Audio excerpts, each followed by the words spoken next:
அபிஷேகம் முடிஞ்சதுக்கப்புறம் அலங்காரம் தான். அலங்காரம் நம்மளுக்கு பிடிச்ச மாதிரி, நம்மளோட சின்ன சிலையாகட்டும், இல்லை நம்ம எந்த அளவுக்கு வச்சுருக்கோமோ அந்த அளவுக்கு சிலையில எவ்வளோ அழகா அலங்காரம் பண்ண முடியுமோ பண்ணிட்டு, நம்ம பூஜையை ஸ்டார்ட் பண்ணியாச்சு. இன்றைக்கி வந்து அந்த குட்டியாக இருக்க மாலை தான் ரொம்பவே எனக்கு ஹைலைட்டாக தெரியும்.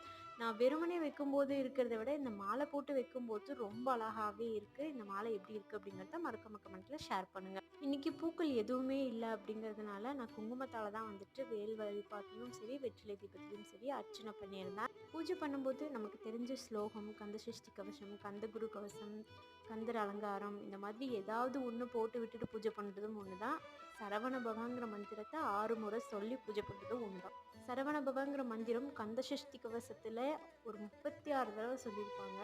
அது எப்படி சொல்லியிருக்காங்க அப்படிங்கிறத உங்களுக்கு தெரிஞ்ச கமெண்ட்டில் ஷேர் பண்ணுங்கள். ஃபைனலாக முருகன் அபிஷேகமும் முடிஞ்சாச்சு, வெற்றிலை தீபமும் போட்டாச்சு, வாழைப்பழம் நைவேத்தியமாக வச்சு பூஜை திருப்தியாக பண்ணியாச்சு. பாய்.